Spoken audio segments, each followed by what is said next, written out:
Daily. Taste the Daily. மோகன் sir, மக்கள் ஒரு குற்றங்கள் நடந்தாலோ இல்ல தங்களுக்கு ஒரு பாதிப்பு ஏற்பட்டாலோ நம்புறது காவல்துறை தான் நம்புறாங்க, அங்கதான் போறாங்க. ஆனா காவலர்களே இந்த மாதிரியான ஒரு பாலியல் குற்றங்களை ஈடுபடுறாங்க, அதுவும் ஒரு தாயோட கண் முன்னாடியே ஈடுபடுறாங்க அப்படின்னா மக்கள் எப்படி காவல்துறையினரை நம்புவாங்க? அதற்கு முன்பாக இன்றைய தினம் மகாத்மா காந்தி அவருடைய 156வது பிறந்தநாள் வாழ்த்துக்களையும் அது மட்டுமல்லாமல் கர்ம வீரர் காமராஜருடைய 50வது ஆண்டு நினைவு நாளையும், அது மட்டுமல்லாமல் கரூரிலே அப்பாவி பொதுமக்கள் கிட்டத்தட்ட 41 பேர் உயிரிழந்திருக்கிறார்கள். அவர்களுக்கு என் ஆழ்ந்த இரங்கலை தெரிவித்துக் கொள்கின்றேன்.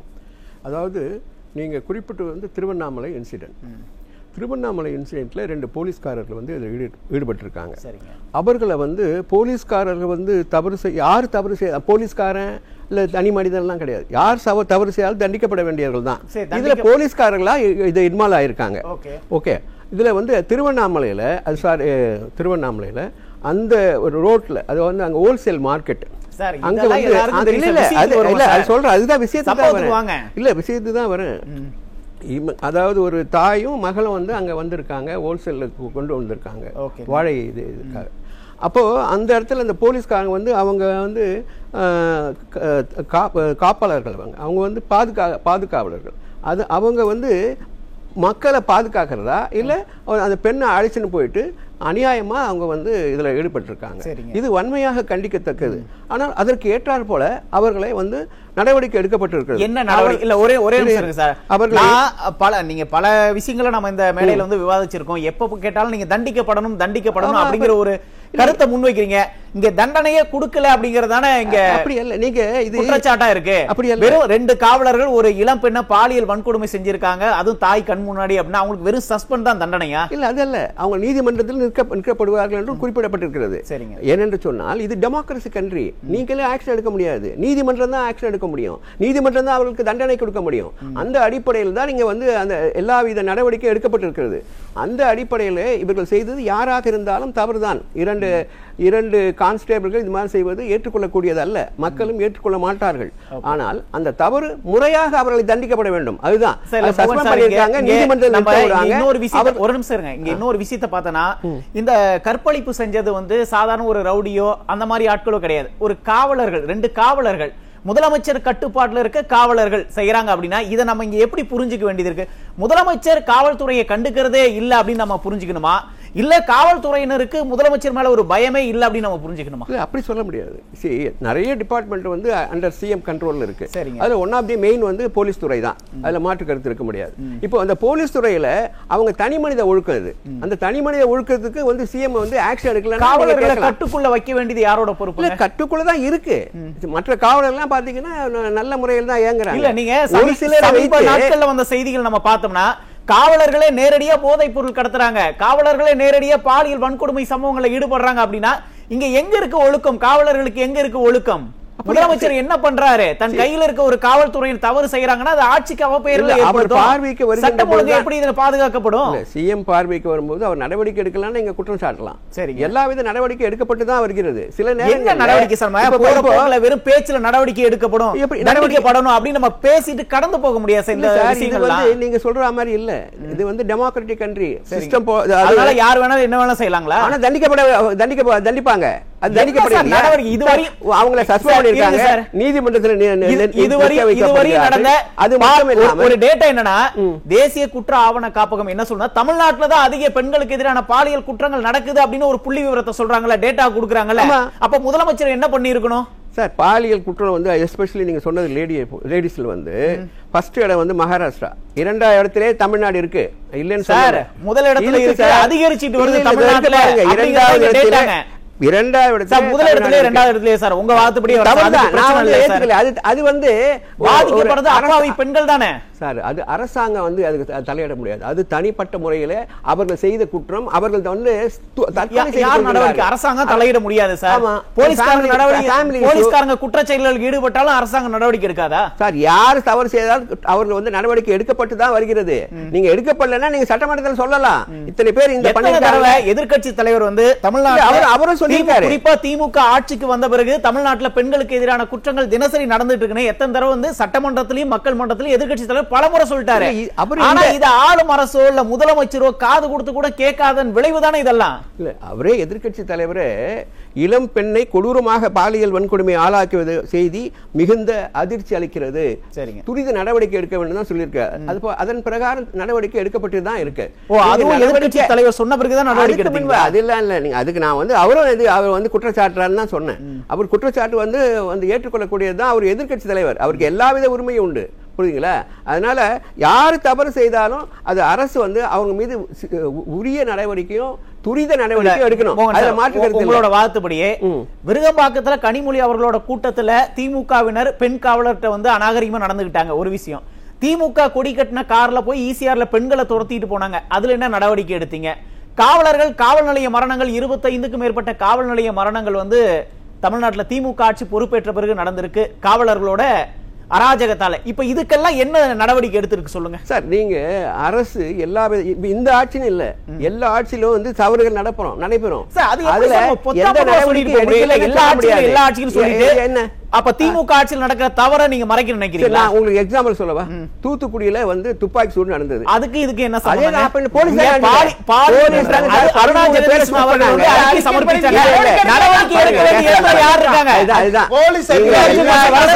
எல்லா ஆட்சியிலும் தவறுகள் நடைபெறுதான் குற்றம் சொல்றாங்க, இல்லன்னு சொல்ல முடியாது. நீங்க நடக்கிறது கடந்து போலாம். ஆனா நடவடிக்கை பொறுப்பேற்று பாலியல் குற்றங்கள் அதிகமாயிட்டே இல்ல சார் இருக்கு. இதே கருத்தை திரும்ப திரும்ப வச்சிட்டு இருந்தா சரியாயிராது. சொல்லுங்க, எனக்கு நான் வயது வித்தியாசமே இல்லாம இங்க பாலியல் குற்றங்கள் நடக்கு சார். பள்ளிக்கு போற குழந்தைகள்ல இருந்து மூதாட்டி யாராவது நியாயப்படுத்திருக்காங்களா? ஆளுங்கட்சியில் நியாயப்படுத்தினாங்களா? இது வந்து பரவாயில்லன்னாங்களா? அவங்க நடவடிக்கை சொல்லலாம். இல்ல நீங்க உரிய நடவடிக்கை எடுத்து தண்டிக்கப்பட்டிருந்தா இந்த குற்றங்கள் அடுத்தடுத்து நிகழாது. தண்டிக்கப்பட வேண்டும், நீதிமன்றத்தின் மூலமாக தண்டிக்கப்பட முடியும். தனிப்பட்ட முறையில் நீங்க நடவடிக்கை எடுக்க முடியாது, ஆக்ஷன் எடுக்கலாம். ஒரே நிமிடம். அதாவது காவல்துறை காவலர்கள் மீது நடவடிக்கை எடுத்தோம்ன்றார்ல, மத்த மீது நடவடிக்கை எடுக்கும் போது மத்த குற்றவாளிகள் கழிவறையில வழுக்கி விழுந்ததா போட்டோ பாக்குறோம்ல, இந்த காவலர்கள் காமுகர்கள் மீது இதே மாதிரி கழிவறையில இவர்கள்லாம் வழுக்கி விட மாட்டார்களா? ஓகே, அதுக்கு கேள்வி பதில் சொல்லுங்க. ஓகே, அக்னீஸ்வரன் சார் உங்களோட கருத்து. துப்பாக்கி சூடுன்னு அடிக்கடி சொல்லிட்டு இருக்காங்களே, 17 அதிகாரிகள் மீது நடவடிக்கை எடுக்க சொன்னாங்கல்ல, ஏதாவது ஒரு அதிகாரி மீது இந்த திமுக அரசாங்கம் நடவடிக்கை எடுத்துச்சா? எடுக்கவே இல்ல. மாறாக சைலேஷ்குமாருக்கு பதவி உயர்வு கொடுத்திருக்குது. நான் இப்ப கேக்குறேன், அதே அறிக்கை கொடுத்தவங்களவே திரும்ப இதுக்கும் போட்டிருக்கிறீங்களே, அதன் பின்னணி என்ன? ஓகே சார், பதில் என்ன? அதாவது அவர் சொல்றத கருத்தை நான் ஏற்றுக்கிறேன். எல்லா இடத்துல அந்த மாதிரி நடக்கும், இல்லன்னு சொல்ல. அது அரசு மேல நடவடிக்கை எடுக்கலன்னா நீங்க சொல்றது எப்படி இருக்கு அப்படின்னா இந்த விஷயத்தை நம்ம கடந்து போயிடுவோம். இது நடக்கலாம் போக முடியாது, ஆட்சிக்கு நடக்கதான் செய்யும். அதற்கு நம்ம என்ன மாதிரி இருக்கு? நீங்க இவங்க தவறு பண்ணாலும் அவங்க தவறு பண்ணாலும் தேர்தல் போதுதான் மக்கள் தான் தீர்ப்பளிப்பாங்க. இவங்க சரியான முறையில் ஆட்சி செய்யலைன்னா அவங்க வந்து அதுக்கான பனிஷ்மெண்ட் கண்டிப்பாக கிடைக்கும். ஆனா எல்லாத்துக்குமே மக்கள் தான் தீர்ப்பளிப்பாங்க. கண்டிப்பா வேற ஆட்சியாளர்கள் எதற்கு, அதிகாரிகள் எதற்கு, எந்த கட்சியா இருந்தாலும் உளவுத்துறை இருக்கு, எதுக்கு காவல் எல்லா விதமும் போலீஸ் வந்து எல்லா துறையிலையும் வந்து டாப்ல தான் இருக்கு, புரியுதுங்களா? அங்கொன்றும் இங்கொன்றும் நடைபெற்ற போலீஸ் வந்து ஒட்டுமொத்த காவல்துறை எதுல டாப்ல இருக்கு சொல்ல முடியாது. உங்களோட வாதத்துக்கு வரேன், காவல்துறை எதுல டாப்ல இருக்கு? எதுல டாப்ல இல்ல சார். இங்க சட்டம் ஒழுங்கு பிரச்சனை நடக்கிறதுக்கு காரணமே அவங்களா தானே இருக்காங்க சார். சட்டம் ஒழுங்கு வந்து சொல்லுவது எதிர்க்கட்சிகள், புரியுதுங்களா? எதிர்க்கட்சிகள் சொல்லுவது இயல்பு. நடக்காமலாம் இல்ல, நான் சொல்றேன் நடக்காமலாம் இல்ல, ஆக்ஷனும் எடுக்கிறாங்களா இல்லையா? ஒரு நிமிஷம் இருங்களேன். நிறைய இந்த சட்டம் ஒழுங்கு பிரச்சனைகள் நடக்கிறது மூல காரணமா இருக்கு போதைப் பொருள். ஓகேங்களா? அதனாலதான் நீங்க நிறைய சட்டம் ஒழுங்கு பிரச்சனை கடந்த காலங்களில் நிகழ்ந்த நிறைய பாலியல் வன்கொடுமை சம்பவங்கள் அதனாலதான் நடந்திருக்கு. சொல்ற குற்றச்சாட்டு காரணமா இருக்கு, அதை கட்டுப்படுத்த சார். ஃபர்ஸ்ட் வந்து டாஸ்மாக் தான் மூல காரணமே, அதுக்கப்புறம் போதைப் பொருள், அதுக்கப்புறம் இதுதான் அடிப்படை. இதை வந்து அரசு வந்து இது ஓவரால் அப்படி போயிடுச்சு. ஏன்னா எல்லா அரசும் வந்து டாஸ்மாக் மூடிட்டாங்க. எந்த அரசு செயல் அப்படி அல்ல. அதெல்லாம் வந்து ஒன்ஸ் நீங்க வந்து டிக்ளேர் பண்ண பிறகு அதை வந்து மெல்ல மெல்ல தான் படிப்படியா தான் செய்ய முடியும். அவங்க தேர்தல் அறிக்கை தான் சொன்னாங்க. ஆமா, நீங்க கேளுங்க, ஏன் மூடலன்னு கேளுங்க, அதை வச்சு நீங்க ஆட்சி அமைக்கலாமே. லாஸ்ட் டைம் நீங்க சொன்னீங்க நாங்க 500 கடை வழக்கறிஞர் சார், அப்படி அல்ல. ஏதோ ஒரு புள்ளி விவரத்தோட பேசுறீங்க. சொல்லுங்க. நீங்க பூசி முழுகிற மாதிரி இல்ல பேசுறீங்க. அப்படி அல்ல. முதலமைச்சர் என்ன சொல்ல, தன்னை ஒரு அப்பான்னு எல்லாம் நினைக்கிறாங்க, அப்பான்னு என்ன கூப்பிடுறாங்க. அவருடைய கருத்து சார். அது எவ்வளவு குழந்தைகள் வந்து பாலியல் வன்கொடுமையால பாதிக்கப்படுறாங்க. முதலமைச்சர் நடவடிக்கை எடுத்ததா அதெல்லாம் தடுத்து இருக்கணும்ல சார்.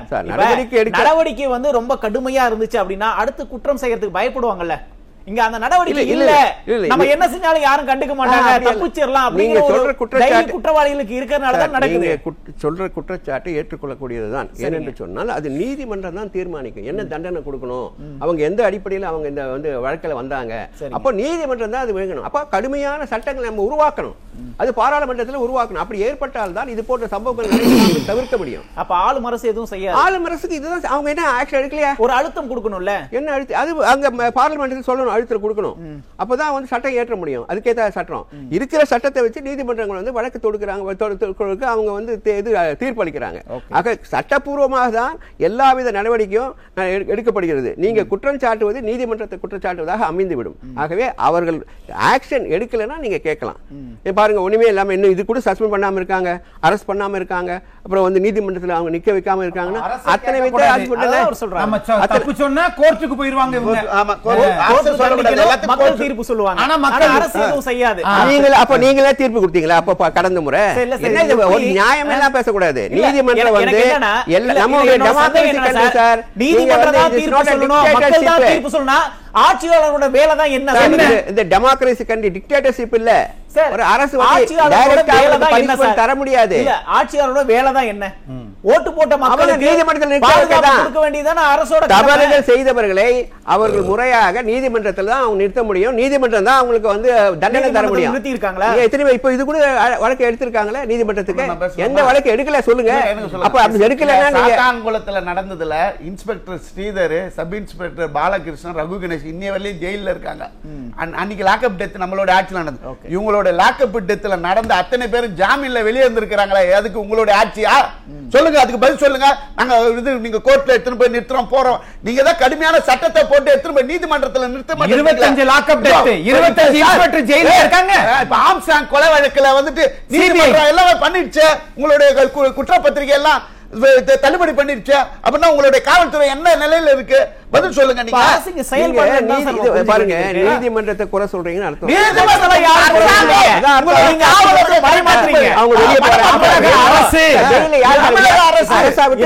எல்லாரும் பேசினா கேட்காது. 25 லாக்அப் மரணங்கள் நடந்தது, 25 போலீஸும் உள்ளதா இருக்காங்கன்னு கேக்குறாங்க. என்ன நடவடிக்கை? அவங்க பெயில்ல வந்திருக்காங்க. அவருடைய ஸ்டேட்மெண்ட் பெயில் யாரு விட்டா? அரசா விட்டதே, நீதிமன்றம் தான் தாக்கல் செய்யாதது உங்களுடைய குற்றம். குதிரை ஓட்டினா செக்ரட்டரியேட் காலையில காவலர்கள் கைது பண்ற மாதிரி ஒரு நாடகத்தை ஆடி அத்தனை பேரை நீங்க ஜாமீன் பெற்று வெளியே வந்து வேலையில இருக்கிறாங்க. அப்பெல்லாம் நீங்க என்ன பண்ணீங்க? நீங்க என்ன பண்றீங்க?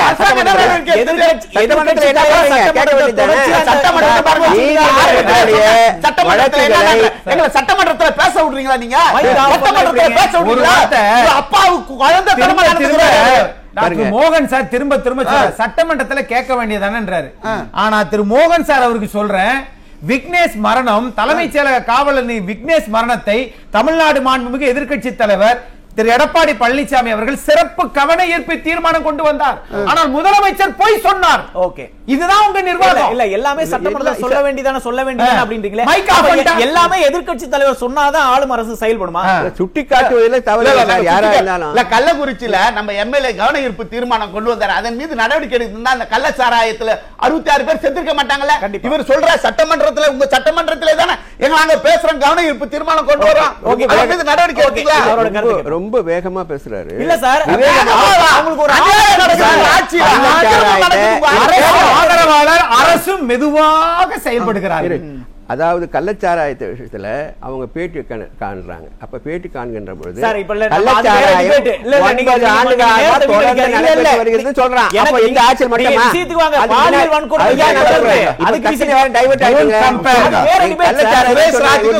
சுரேஷ் ராஜ் மீது சுந்தர் மீது என்ன நடவடிக்கை காவலர்கள் சொல்லுங்க. கண்டிப்பா நடவடிக்கை எடுக்கப்படும் அதான் சொல்லப்பட்டிருக்கிறது. நீங்க அறிக்கை படிக்கலையா? கழிவறையில வழுக்கி விழுவார்களா? அதுக்கு உத்தரவாதம் தர முடியுமா? இது மாதிரி விதண்டாவாதம் பேசுங்க. நாகரிகமா பேசக்கூடாது.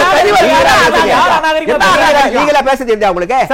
நடவடிக்கை எடுக்கப்பட்டிருக்கிறதா நீதிமன்றம் தான் தீர்மானிக்கணும். சரி, கவர்மெண்ட் தீர்மானிக்க முடியாது. இருங்க சார் மோகன் சார், ரொம்ப ஆதங்கப்படாதீங்க. இந்த விஷயத்துல சொல்லாதீங்க.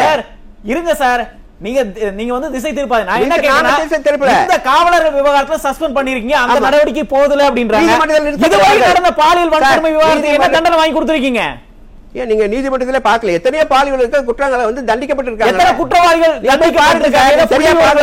நீங்க வழக்கறிஞர் தானே? அதான் நான் பார்த்து தான் சொல்றேன். எல்லா வழக்குகளும் நீதிமன்றத்துக்கு வந்து உரிய தண்டனை கொடுக்கப்பட்டு தான் வருது. சார் மோகன் சார், கடைசி வரை நீங்க பதில் சொல்ல மாட்டீங்கன்னு நினைக்கிறேன். நீங்க சரியான முறையில் நன்றி. முதற்கட்ட கருத்தை எடுத்துக்கிறேன். மோகன் சார், இந்த பாதிக்கப்பட்ட பெண்ணுக்கு அரசு வந்து ஒரு நீதி வாங்கி தரும் அப்படின்னு நம்ம நம்பலாங்களா? கண்டிப்பாக நம்பணும். ஏன்னா அது வந்து கோர்ட்டுக்கு போயிடுச்சு. அதற்கான முன்னெடுப்பு என்ன நடந்திருக்கு?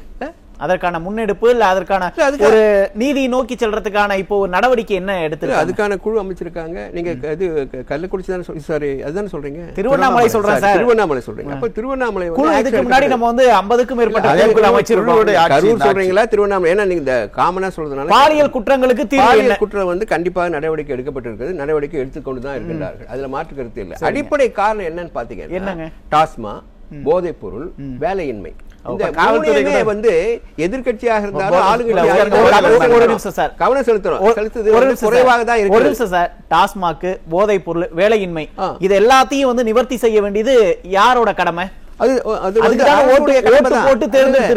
நாங்க இல்லன்னு அரசுடைய கடமை தான். ஆனா ஓரளவு தான் தனி மனிதன் தான் அவன் தேடணும், வேலையை தேடணும். அது போல அவன் 40 லட்சம் வேலை வாய்ப்புகளை அரசு வந்து கடைபிடிக்க கொண்டுட்டு வருவோம்னு சொன்னா போதைப் பொருளை கட்டுப்படுத்த நடவடிக்கை எடுக்கிற மாதிரி நிறைய பிம்பத்தெல்லாம் நம்ம கட்டமைச்சிருக்கோம்.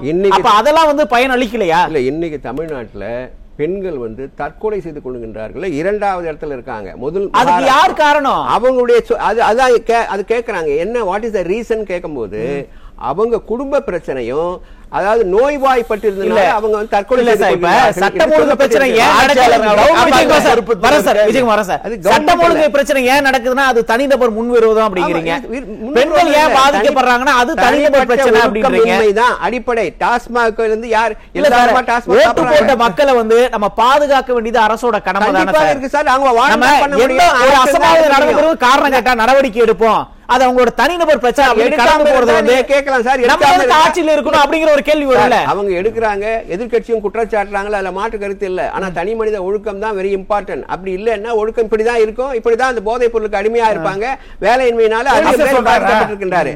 அதனால யாராக சொல்றீங்களா? போதையில இருந்தாங்க யாராக இருந்தாலும் என்ன, போலீஸ்காரன் அற்றவர்கள் அதெல்லாம் கிடையாது. யார் எந்த மனிதனாக இருந்தாலும் தனி மனித ஒழுக்கம் வேணும். அப்படி ஒழுக்கம் இல்ல சார். இது நீங்க சொல்ற பதில் வந்து ஏற்புடையதா? அப்படி எல்லாம் மக்கள் முடிவு பண்ணுவாங்க. நன்றி.